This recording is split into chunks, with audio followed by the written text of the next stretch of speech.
My name is Alex Blunda. I work as a software security engineer for Intel's Open Source Technology Center in Romania. Today's talk is focused on a fuzzing approach that targets system components in Android. The main points of the presentation.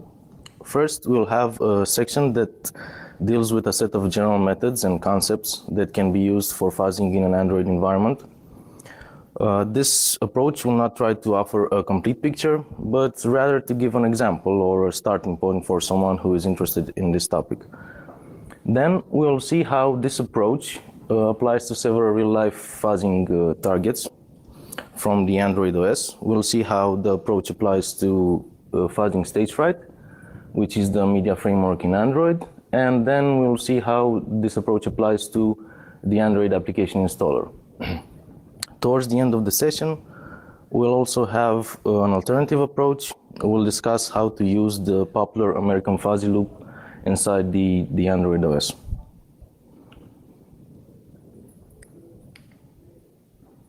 These will be the main topics for the general fuzzing approach.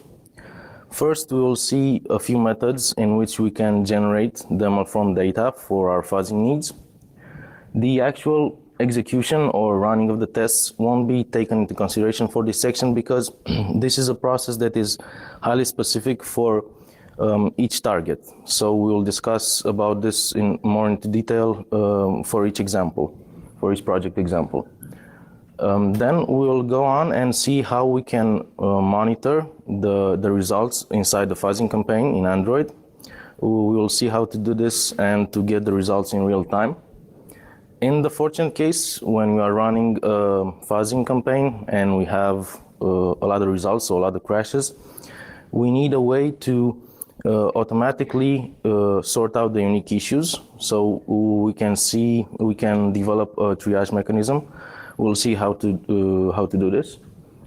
And in the end, when we have only the unique issues, the few unique issues, we need a way to analyze them, to debug them, to sort them based on their severity, and to see if they're exploitable or not. So generally speaking, when we talk about fuzzing, we have mutational fuzzing on the one hand and generational fuzzing on the other hand. Mutational fuzzing means that we take an initial set of valid inputs or test cases, and we try to apply different mutations to them.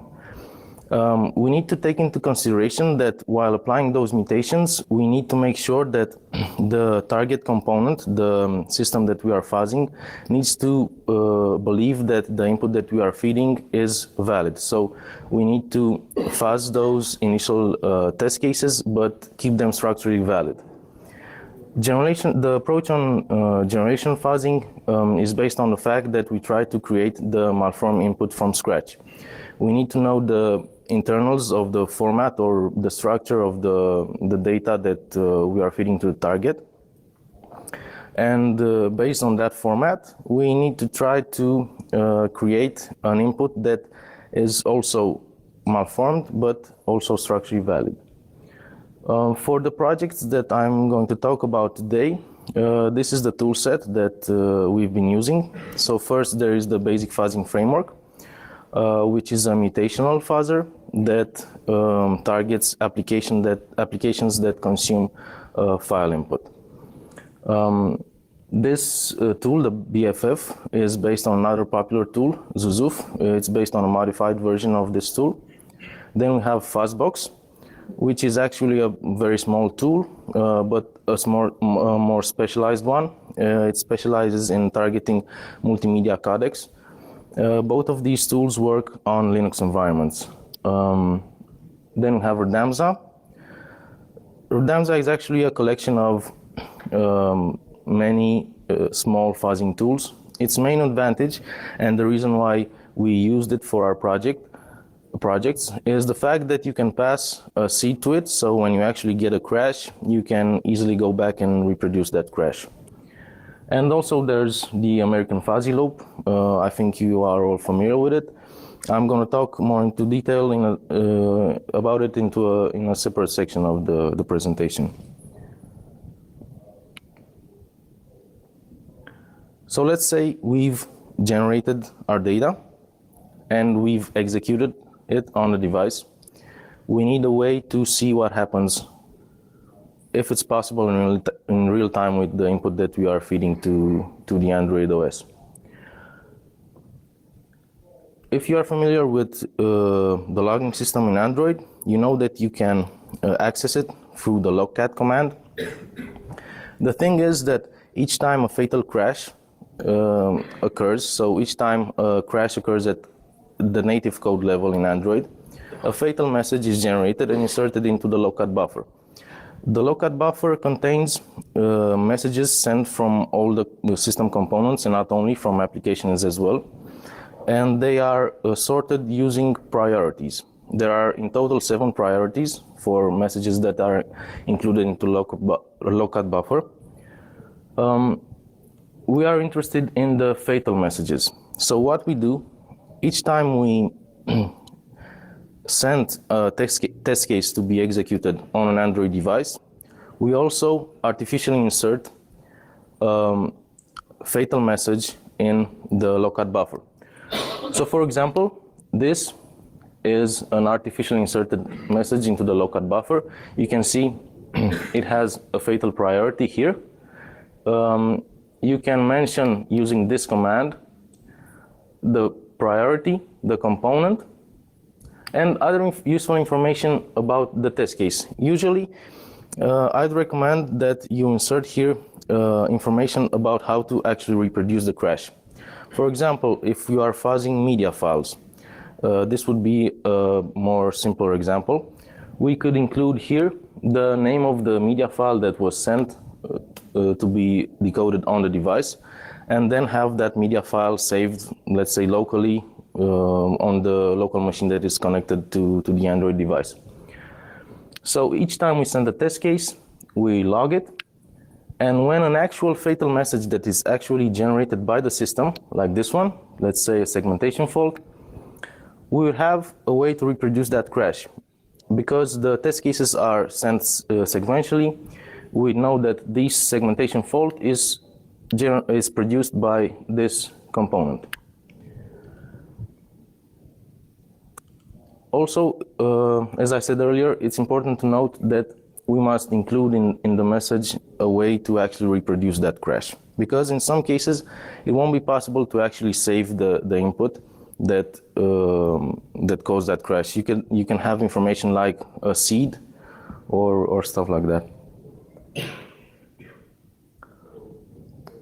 So we've generated the data, we've executed the data, and we've generated the logs for a testing campaign. Let's say we've run a testing campaign for, I don't know, a period of time, 1 day, and we've generated that log that has the template that I mentioned in the previous slide. If we have a large number of crashes, and we can go manually through them, we can go and check each fatal signal and see the input that caused it and see if it's unique or not, and gather information about that crash. We need a way to sort them in an automated manner. What we do is, besides the fatal message that is generated each time a crash occurs in the Android logcat, we have an entry that is generated in the data tombstones files on the device. So we have a tombstone that is generated for each crash in Android. The tombstone file contains a lot of useful information. It contains the type of signal, the code for that signal, the value of the registries at the time of the crash, and the backtrace for that crash. What is interesting for us from the perspective of the triage mechanism is the program counter value for the last component in the backtrace, so this component. This value will be unique for each crash. The thing is that we need to carefully apply this mechanism, because if we are testing on different images, on different builds of Android, if we will have the same identical crash, the program counter will differ. So this mechanism applies only if we are testing on the exact same build, on different runs. Here are more details about the actual implementation of the triage mechanism. So let's say we had the initial testing phase where we executed the files and we generated the logs that have that specific format. We save the logs with that specific format and we parse them, identify the crashes, see what input produced the crash. It can either be directly the file that produced that crash or ways to reproduce it. And for each of the identified inputs, what we do is try to confirm the crash. We resend it to the device, see if it actually crashes the device. If it does, it must generate a tombstone. So we grab that tombstone, we check the program counter from the backtrace, and if it's a value that has not been previously encountered, then it means that it is a new issue. What we do then is we save the tombstone because we want information about that crash, and also we save the input if it's possible, or the exact information about how to reproduce the crash.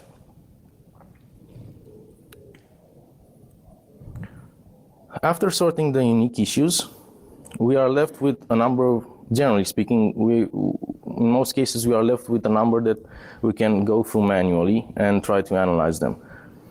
The first place we go to see information about the crash is, as mentioned earlier, the tombstone file.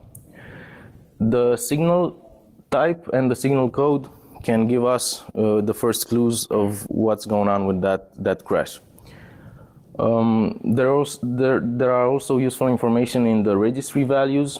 The tombstone file generally contains useful information from Locat, so additional information besides the stuff that is on the screen. Where else can we go? We can go to the message. Those are two examples of crashes on stage fright. The first is an error 4 and an error 6, and this is how we can identify what is going on with these errors. So one is an invalid read and one is an invalid write. Generally speaking, in stage fright, these are the types of issues that we've encountered, but I'll talk about this a bit later on. You can also use GDB. For that, you first need to enable GDB server on the device. You can do this in two ways.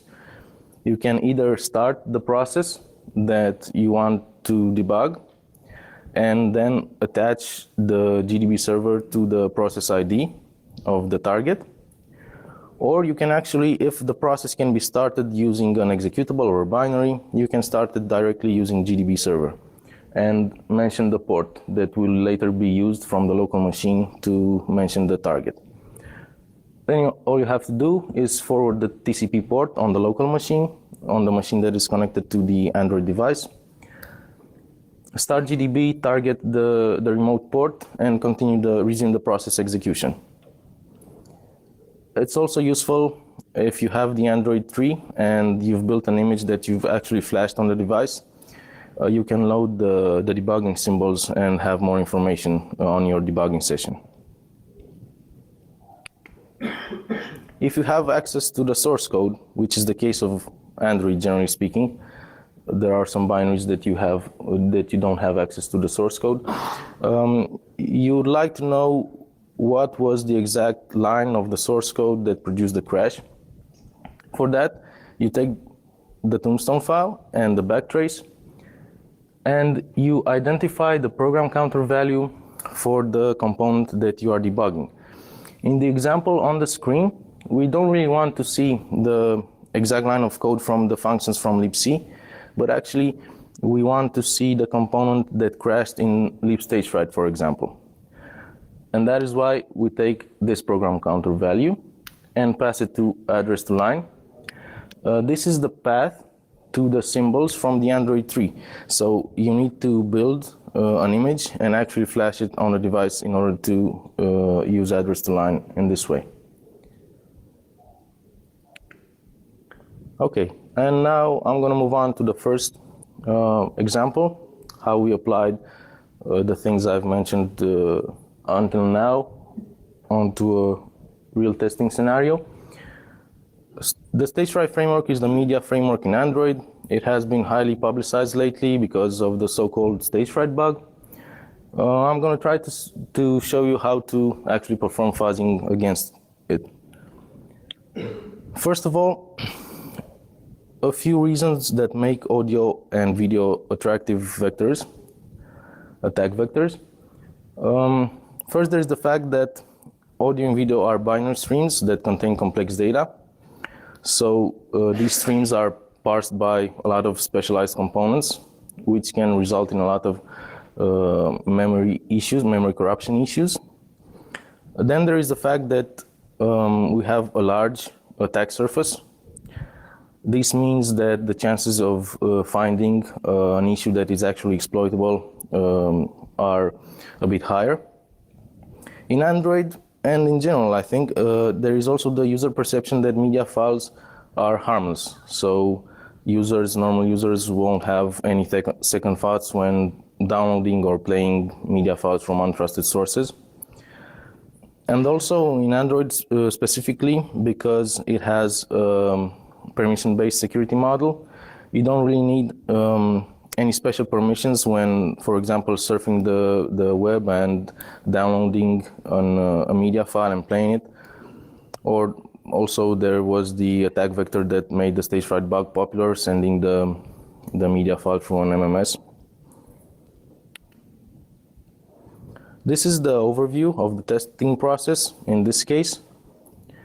So what we need to have is an initial large set of valid media files. We try to fuzz them, so to malform them in various ways using the toolset that I mentioned in the beginning of the presentation, but in the same time trying to keep them structurally valid. We then direct them to the appropriate decoders. So for this specific case, the target is the stage fright media framework. We monitor the system for potential issues using a very similar approach to the one that I've mentioned earlier.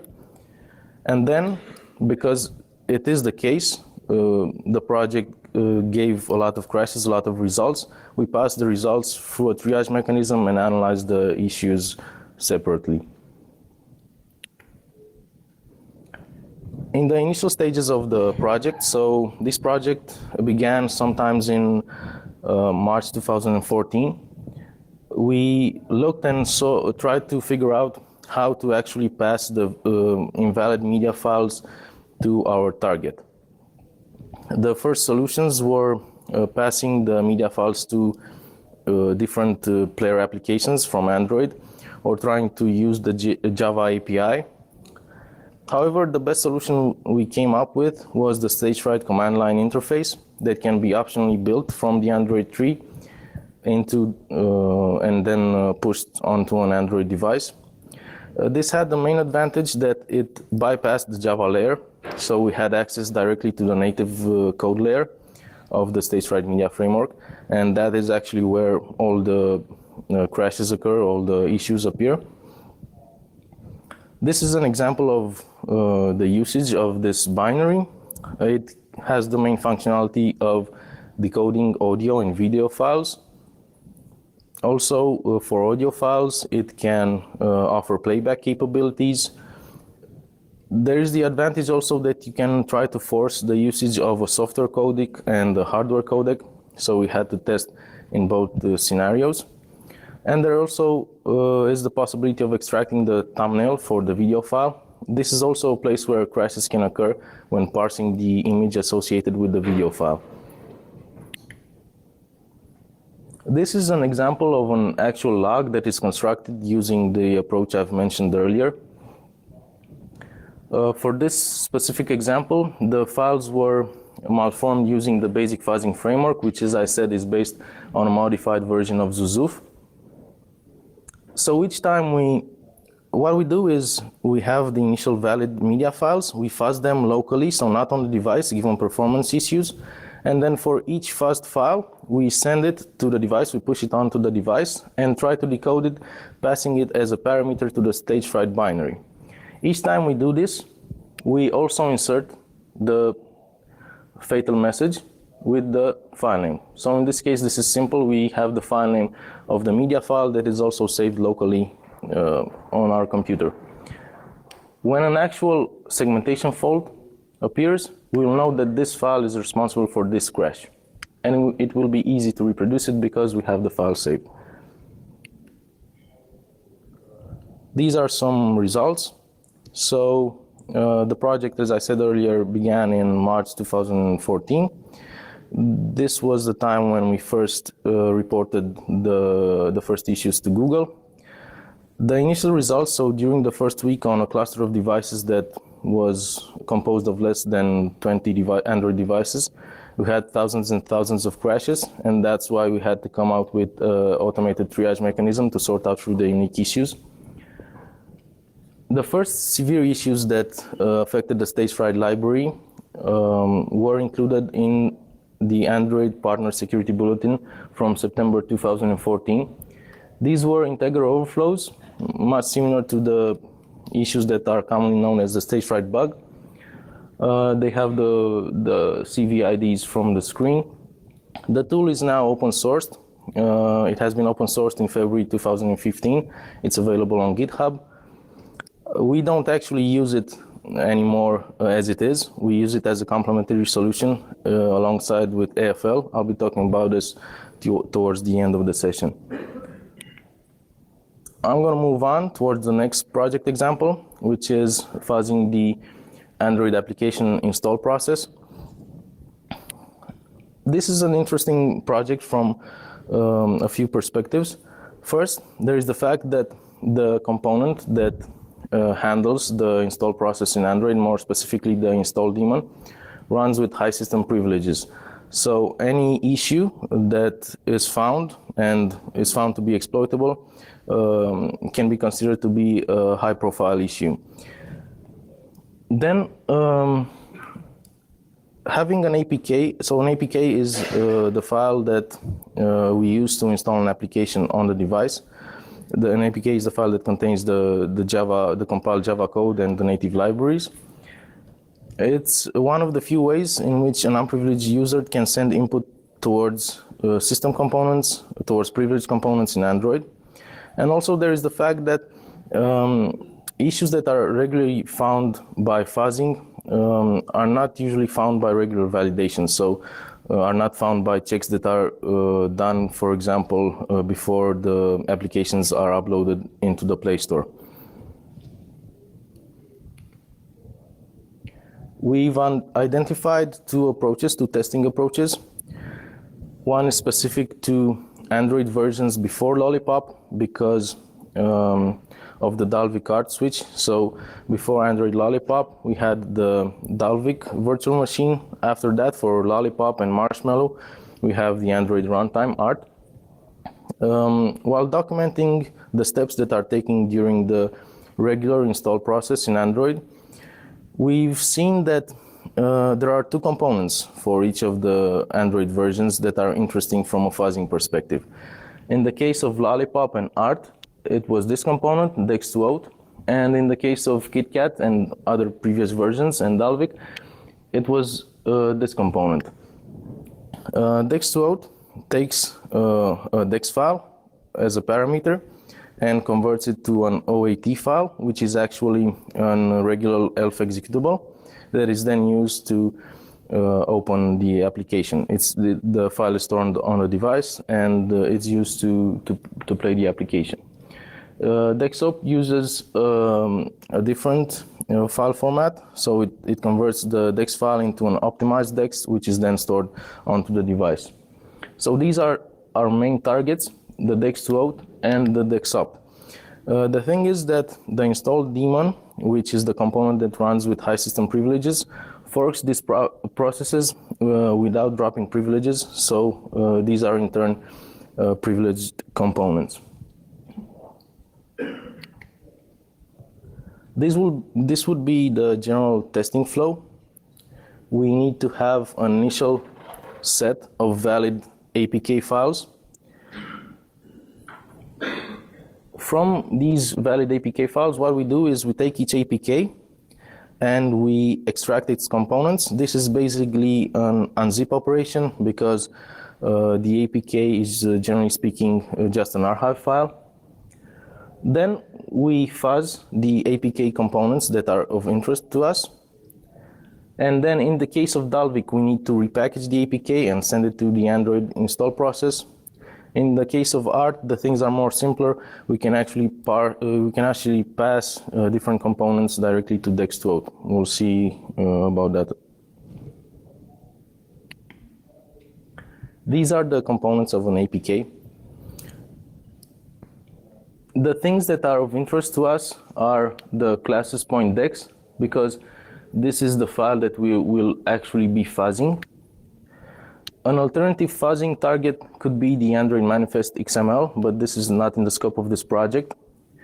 Metainf directory contains the signing information for the APK. So for example, if we have an APK, we unzip it and we start to modify things around it, the manifest file or the dex file, and then we repackage it and try to reinstall it on the device. That won't be possible because the signing information won't match. So after we modify anything in the APK component, if we want to reinstall that application, we need to re-sign it.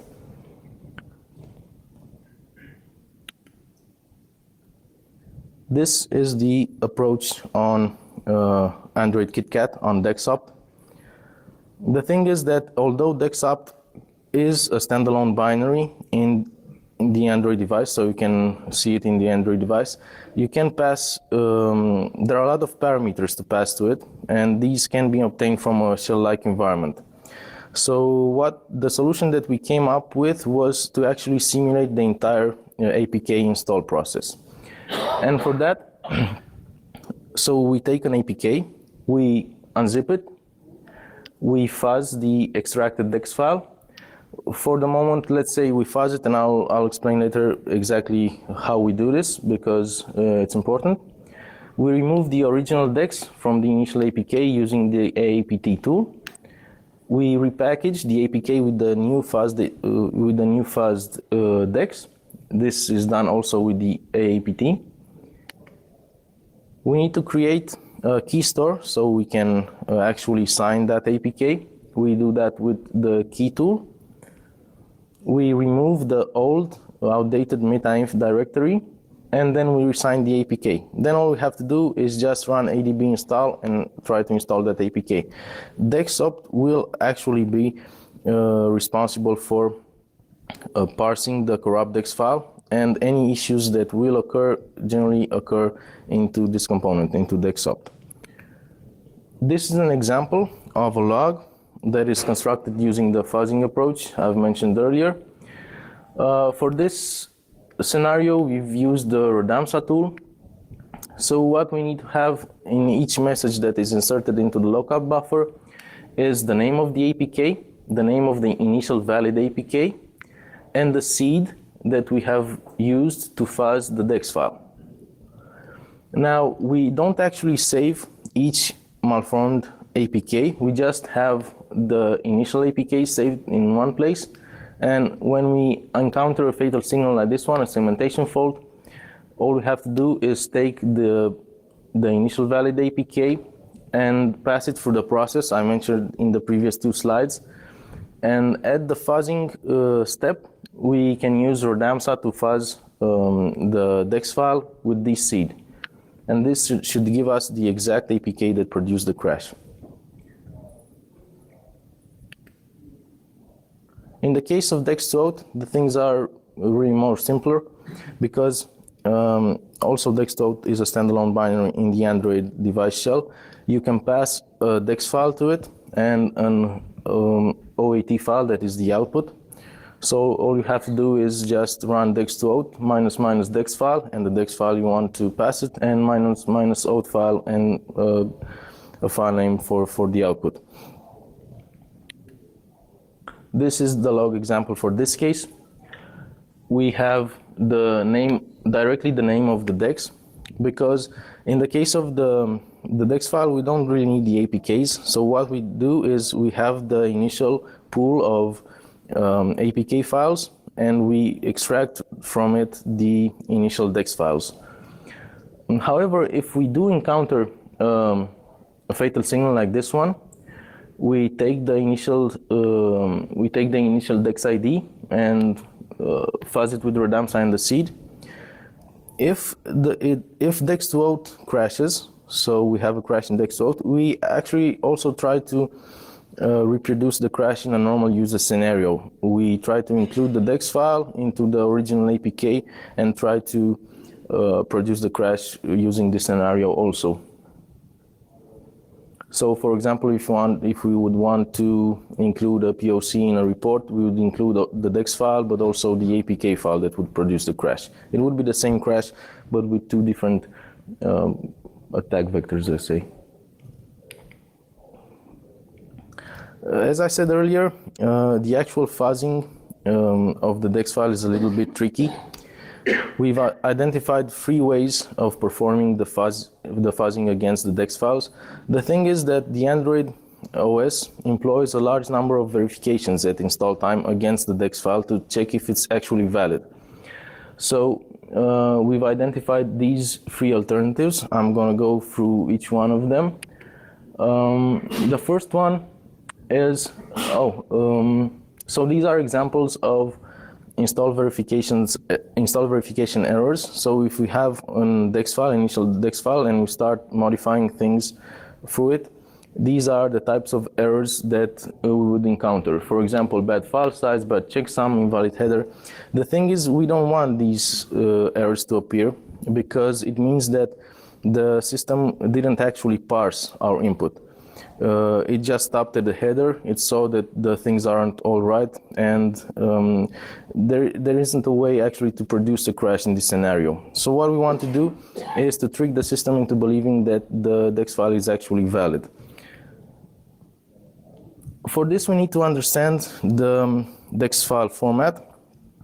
I'm not going to go very much into detail. There are a few important sections. First, there is the header that contains general information about the file, things like header size, file size, checksums, magic numbers, endian tag, but also specific information about each section. So for each section, for the type IDs, proto IDs, the header will contain 2 fields, the offset for that section and the size for that section. The fields contain the actual content from the compiled Java code, from the compiled Java code, and also there is an optional field, the map, that contains information regarding the offsets and the type of content that is inside each section.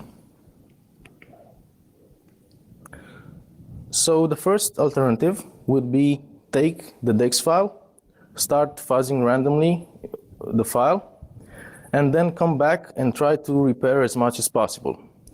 In this case, what we can repair is the magic number, which is a constant, the checksum, because we can recalculate the checksum for the resulting file after the fuzzing has been done. This is also the case of the SHA-1 signature and the file size. These can both be recomputed. The header size and the endian tag are constant values, and if by any chance we modified it during the random fuzzing process, we come back and we insert the correct values. The second approach is a more targeted one. Because the data section contains the most interesting information like strings and variables, we only fuzz this section. So what we do, we take the initial DEX file, we split it in 3. We have the first part with the header and all the sections. We had the second part, the data, and we have the third part, the map. We fuzz only the data randomly using Radamsa, and then we glue all the chunks back together, and we come back to the header and try to fix as much as possible. Besides the fields from the header that we've fixed as in the previous approach, we can also take a look at the map offset. So for example, if we if we fuzz the data and it grew in size, the offset of the map will change, and this field can be computed. We have information. We can actually calculate how big is the fuzz data file, and also the data size. This is actually the approach that gave the most promising results, so the most crashes and the most interesting ones. There is also this approach, which is a completely downfuzzing method. We just take initial valid DEX files and we pass them through the basic fuzzing framework. We don't look at the header at all and just pass it back to the DEX2 binary. This would be an example of a log in this case. For this scenario, we save all the invalid DEX files that are being generated, and if an actual segmentation fault occurs, or rather fatal signal, we will have that DEX file saved on the local machine. These are some results. So the number of crashes wasn't as spectacular as in the case of stage fright, but in the initial phases of the project, we had about 1,000 crashes not unique per week on a cluster of 30 to 40 Android devices. There is a critical issue that occurred using the targeted fuzzing approach. We've reported it to Google, and it got a CVE assigned in 2014, in November 2014. There are also a lot of low priority issues that were reported both in KitKat and Lollipop, but these were not considered to be exploitable. The project is still under development, so we have a lot of issues that are under investigation.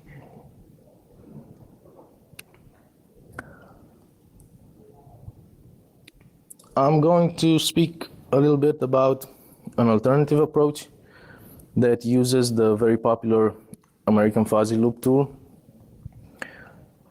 A few words about the tool in general. It's an instrumentation-based fuzzing tool. It offers two fuzzing modes, the dumb mode and the instrumented mode. It also has a third, let's say, mode, the Peruvian rabbit mode, that you can feed crashes to try to get new crashes from crashes that already occurred. Its main advantage is the fact that it detects changes to the program control flow, and it can find new paths and find new interesting test cases that can be sent to the target. It's pretty much automated. It detects both crashes and hangs. It tries to do a best effort to sort out the unique issues. I used a modified version of the tool, a version that was developed by my colleague, Adrian. He developed a port for the tool for Android. It's publicly available now. It's on the mailing list from the AFL tool. This is how we used AFL to fuzz stage fright. If you've ever worked with AFL, you know that there are a few prerequisites before actually starting the tool. In the case of Android, what we need to have on the device is have root, remount the device. The root and the remount are necessary so we can push the AFL testing binary and also the target binary. For example, in the case of stage fright, because the binary doesn't come built into the default Android tree, we need to build our own binary and then push it on the device. So if we want to push it on in system bin, you need to have the device remounted. Also, you want to load the initial seeds, the initial valid media files, and a prerequisite that is specific to AFL is to set the scaling governor to performance. The thing is, if the initial media files contain an input that generates a crash from the beginning, the AFL tool will reject it. So if you want to automate this, we need to make sure that the initial seeds that we load onto the devices do not contain inputs that produce a crash. When we are working with a cluster of, let's say, tens of devices, we need to figure a way to do this in an automated manner. So what we tried was we start the AFL tool with a timeout and check if it finds a crash that input that produces a crash, and if it does, wait until the timeout ends and restart it again. So we have a loop with AFL running with a timeout. When it gets rid of all the test cases that produced a crash, we will then go and start AFL normally and redirect its pretty results reporting format to dev null, let's say, so we can run it in an automated manner. This is a diagram that shows how we've integrated our custom fuzzing tool with AFL. So we have the initial phase, the seed generation, where we generate initial valid files, media files. We load the seeds onto the devices, where we start AFL using the process that I've mentioned in the previous slide. We run the AFL tool for a period of time, usually 2 or 3 days. Then we get the crashes and the hangs. The thing is that on each device, AFL will report an issue as being unique, but another device will also report an issue as being unique, although the issues aren't unique for the general target. That is why we need to pass the crashes, the results that AFL gave us through our custom-based fuzzer. We pass it and we generate the logs in the format that I've mentioned earlier, and from there we have the logs that are parsed and passed to the triage mechanism, where we actually get the real unique issues. There is also another reason why we need to pass the media files through our custom fuzzer, is the fact that the media files run in a restricted environment in AFL. So you can, in Android, for example, you have to set the memory limit and the timeout, where in the case of our fuzzer, the media files run more closely to a normal user scenario. So some crashes that are reported to AFL may not actually reproduce in a normal user scenario. We've also had some results using this approach. The most notable was a heap corruption that could lead to arbitrary code execution using the media server process. This was discovered this summer. It was included in the Nexus Security Bulletin from August 2015. There were also a lot of low priority issues, things like null pointed references or integrity division by zero stuff. And that's about it. A few conclusions. First of all, fuzzing in an Android environment is a little bit trickier than in a normal Linux environment. Also, stage fright is not really a bug. It's more like a library that has a lot of issues. And it's really important to know the internals of the component that you are targeting, so you can actually have better results. There is also the case when you perform down fuzzing and you get lucky. That's also a probability. And that's about it. These are other people that contributed to these projects. Adrian developed the Android port for AFL. Costel Maxim also had a lot of technical input for the projects. Ionuț Gavaz supported the development of these projects. And also, if you have questions.